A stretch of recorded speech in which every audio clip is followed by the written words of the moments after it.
Selamat sore, warga masyarakat Kabupaten Belu. Jumpa lagi dengan saya, Vicky Nahak, mengudara di grup politik Belu News pada sore hari ini. Pada sore hari ini saya menyapa Bapak Ibu, masyarakat Kota Tambuah pada umumnya, sekaligus para tim ses atau yang lagi ngotot terkait dengan pinjaman daerah. Pagi tadi saya sempat membaca satu pernyataan dari Bapak John Tuban Helan yang mengatakan bahwa dua pimpinan DPRD Belu, yaitu Ketua DPRD Bapak Manek Polo dan Bapak Sipri Temu itu sudah tepat hindari dampak hukum pinjaman daerah.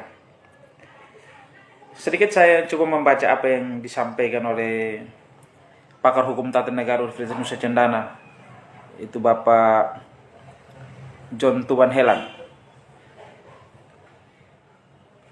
Pakar hukum tata negara Universitas Nusa Cendana, Undana Kupang Dr. John Tuban Helan menyebut sikap kedua pimpinan DPRD sudah tepat demi kepentingan rakyat. Sudah tepat demi kepentingan rakyat. Artinya bahwa seorang pakar hukum tidak akan berbicara di luar yang menjadi tupoksi dia. Artinya pakar hukum sudah mengatakan bahwa apa yang dilakukan oleh Ketua DPR dan Wakil Ketua DPR, yaitu Bapak James Manek Junior dengan Bapak Sipram Temu, itu sudah tepat. Yang sudah dilakukan itu sudah tepat. Tapi yang tidak tepat itu adalah oknum yang sampai hari ini memaksakan kehendak, memaksakan asumsinya bahwa seakan-akan menggiring opini bahwa apa yang dilakukan oleh Ketua DPRD dengan ini Wakil Ketua DPR itu Bapak Manek Polo dengan Sipri Temu itu salah. Sangat disayangkan. Hal itu disampaikan oleh John Tuban Helan mengingat dampak hukum yang sangat besar jika kedua pimpinan DPRD, yakni Ketua DPRD Belu James Manek Seran Junior dan Wakil Ketua DPRD Belu Sipri Temu ikut menyetujui pinjaman daerah yang direncanakan oleh pemerintah daerah Belu sebesar 150 miliar itu. Disampaikan John Tuban Helan, pinjaman daerah perlu mempertimbangkan kemampuan daerah untuk membayar yang bersumber dari pendapatan asli daerah atau PAD. Coba saya mau tanya, PAD ini tahun ini sampai target atau tidak? Tolong, ada tim sukses yang bisa memberikan data. PAD-nya mencapai target atau tidak ini tahun ini? Jangan sampai penyerapannya baru 20%. Oleh karena itu, jika tidak ada kebutuhan yang mendesak, maka tidak perlu akan pinjaman daerah karena akan membebankan keuangan daerah. Sampai di sini tim sukses atau oknum yang tiap hari masih menggunakan akun palsu atau asli yang masih ngomong tentang pinjaman daerah itu stop. Karena you tidak paham. You itu sama seperti saya di luar sistem dan tidak paham. Tapi saya masih sedikit belajar tentang hukum. Tapi you buta huruf. You tidak paham. Memaksakan kehendak. Mau tabrak aturan. Ditambahkan John Tuban Helan, jika tidak ada sumber APAD yang perlu dikembangkan demi meningkatkan penerimaan, maka sebaiknya tidak perlu pinjam. Dengan demikian, sikap kedua pimpinan DPR sudah tepat demi kepentingan rakyat, sebutnya melalui sambungan WhatsApp Minggu 16 Oktober 2022 kemarin. Menurut John Tuban Helan, jika pinjaman tidak sesuai aturan, maka pasti tidak bisa dilakukan. Anggaran perubahan hanya untuk hal yang mendesak, sedangkan pinjaman untuk kebutuhan normal, maka tidak bisa dimuat dalam APD perubahan. Sedang itu dikaitkan dengan ada jabatan kepala daerah tersisa. Jika kurang dari masa pinjaman juga tidak dibenarkan jawabannya. Saya sangat setuju dengan Bapak John.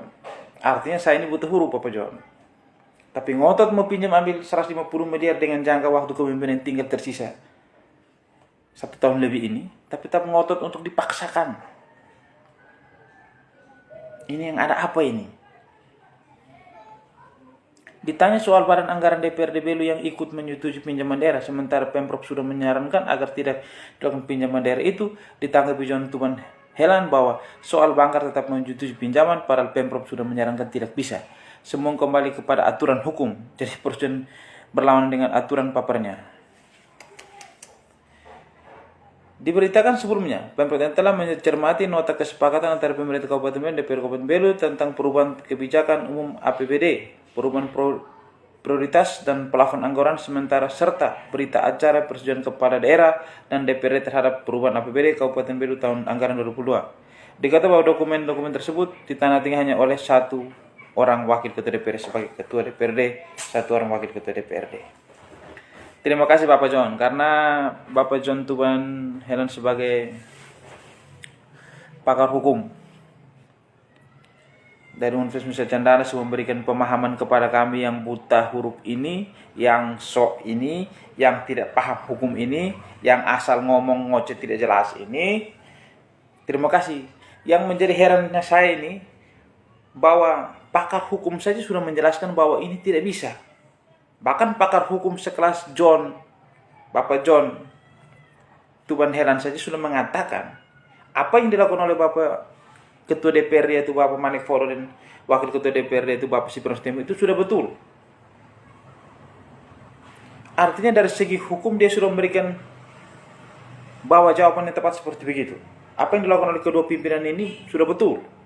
Tapi yang terjadi di Kabupaten Belu itu segelintir oknum entah kenapa menggiring seakan-akan bahwa dua orang ini menjadi salah di sini. Ini yang patut disesalkan dan patut dipertanyakan. Mereka terlalu ngotot berbicara tentang pinjaman daerah. Walaupun secara aturan, Bapak John sudah mengatakan bahwa ini tidak bisa.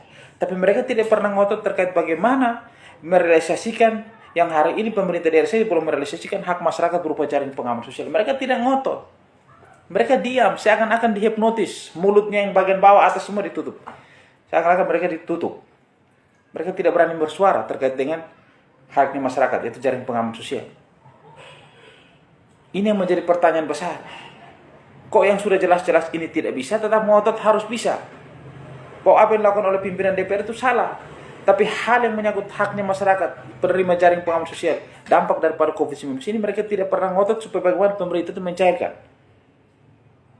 Ini yang sangat disayangkan. Yang kedua, ketika ada polemik masalah Tekoda, masyarakat ex-Tekoda mengharapkan regulasi mana yang digunakan pemerintah daerah, bahkan secara aturan bahwa itu sudah salah. Tapi mereka tidak pernah ngotot memberikan dukungan kepada ex-Tekoda. Maka ada apa di balik ini? Datang lagi semacam tadi satu postingan.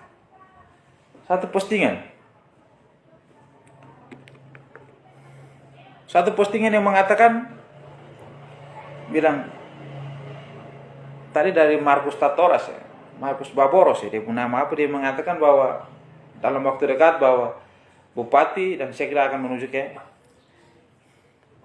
provinsi. Apa itu betul? Tapi ada komentar dari salah satu tokoh masyarakat yang saya cepat baca bahwa itu adalah nasihat yang baik. Jangan memperpanjang polemik karena sangat tidak mungkin surat dari gubernur itu yang ditandatangani oleh PLT Sekda.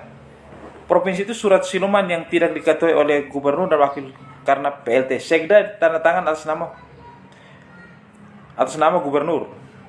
Tapi kalau mau jalan-jalan harus bertanya ke Pemprov, silakan saja. Berhenti berpolemik, itu akan lebih elegan daripada berpolemik berlarut-larut tentang sesuatu yang sudah final dan terbitnya Perbup nanti. Ini jawaban yang bijak. Tidak mungkin seorang PLT Sekda dia memberikan surat itu tidak berkoordinasi dengan gubernur. Kalau masih ada segelintir orang yang ngotot, segelintir orang memaksakan, atau segelintir oknum politisi yang masih ngotot, saya sebagai masyarakat kabupaten patut menduga bahwa ini ada apa. Ngotot supaya meminjam daerah. Saya menduga jangan sampai ada konspirasi terselubung.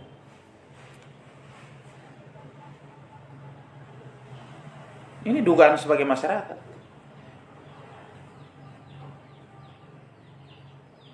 Terus ada lagi komentar dari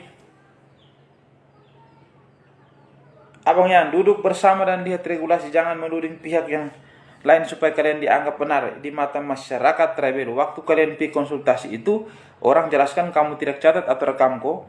Terus sekarang kamu mau pergi lagi pakai uang perjalanan dinas bolak-balik untuk hal yang sama. Memalukan. Sepakat. Konsultasi orang sudah bilang tidak bisa. Datang buat seperti campuran adonan di Kabupaten Belu ini. Sekarang mau pergi lagi. Kalau jalan-jalan ke sana itu menggunakan uang pribadi, oke lah, welcome, silakan. Kalau menggunakan uang merakyat Kabupaten Belu, itu sangat disayangkan.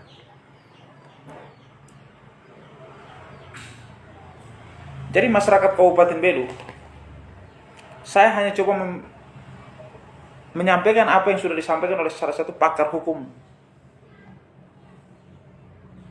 Tadi Bapak John Tuban Helan sudah mengatakan bahwa apa yang dilakukan oleh Ketua DPRD Kabupaten Belu dan Wakil Ketua DPRD Kabupaten Belu, yaitu Bapak Manek Folo dari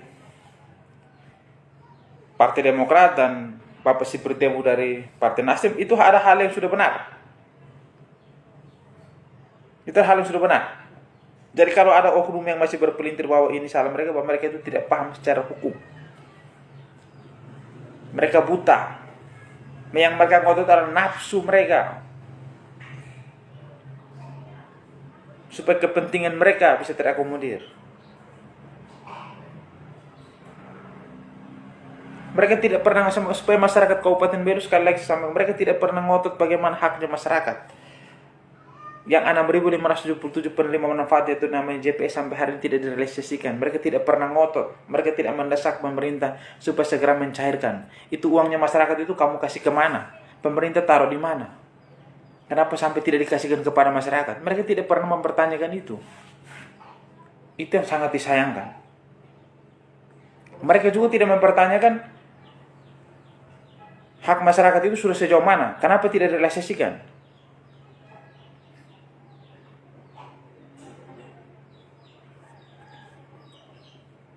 Terus ada yang mengatakan, kalau mau nanti ketemu ambil ini Bupati Santer. Kami ini sudah berapa kali dalam aksi terkait dengan polemik masalah Tekora untuk bertemu dengan Bupati, tidak pernah Bupati mau ketemu kami. Sampai di sini mungkin Anda paham. Mudah-mudahan otak kiri itu bergeser ke kanan supaya lebih stabil, keseimbangan dalam berpikir, keseimbangan dalam berbicara. Bapak Ibu masyarakat Kabupaten Belu, saudara-saudariku, ini saja yang bisa saya sampaikan. Semoga apa yang disampaikan ini bermanfaat bagi kita semua. Supaya jangan terkesan memaksakan sesuatu yang secara aturan tidak bisa kita terpaksakan. Kita ini bagian daripada negara Republik Indonesia. Kita tersebut kabupaten di perbatasan. Aturan itu datang dari atas, bukan aturan dari bawah naik ke atas. Oleh karena itu marilah kita mendukung hal yang baik. Hal yang tidak baik jangan kita dukung. Marilah kita dukung pemerintah supaya merealisasikan jaring pengaman sosial bagi masyarakat yang terdampak. Saya Vicky Nahak hanya menyampaikan ini, dan saya berterima kasih kepada pakar hukum, yaitu Bapak John Tuban Helan yang sudah menyampaikan bahwa apa yang dilakukan oleh Ketua DPR dan Wakil Ketua DPR itu sudah sangat tepat. Saya berterima kasih sebagai masyarakat Kabupaten Belu agar supaya kami yang tidak paham tentang terkait dengan dampak daripada hukum tersebut, kami bisa paham. Supaya kami jangan bawa kain punyang sendok patah. Supaya kami jangan masuk kepada hal yang tidak kami paham. Saya Vicky Nahak hanya menyampaikan ini. Saya seorang Vicky Nahak. Sekali lagi saya sampaikan bahwa saya hidup di kos-kosan. Tidak menjadi masalah buat saya. Yang penting saya tidak merugikan orang lain. Tapi saya masih dengan keadaan saya masih mampu untuk membiayai tempat saya di mana saya tinggal. Saya tidak bergantung kepada istri atau kepada keluarga saya. Itulah saya apa adanya. Saya tak akan tetap bersuara untuk kepentingan orang kecil. Saya tidak peduli dengan siapa. Apalagi sekelas ecek-ecek. Apalagi sekelas tua bangka bau tanah, saya tidak pernah takut. Selagi dia masih bisa dihargai, saya hargai dia. Tapi kalau dia tidak bisa menghargai dia, bagi saya tidak menjadi masalah. Kita akan tetap ada di Kabupaten Belu. Biarlah masyarakat yang menilai. Siapa yang berdiri untuk kepentingan masyarakat, siapa yang berbicara untuk kepentingan masyarakat, siapa yang ada di tengah-tengah masyarakat ketika masyarakat membutuhkan. Dari sudut kota Belu, saya Vicky Nahak mengakhiri live saya. Senantiasa Bapak Ibu masyarakat Kabupaten Belu bisa terhibur dengan live saya pada sore ini. Selamat sore, Tuhan memberkati kita semua.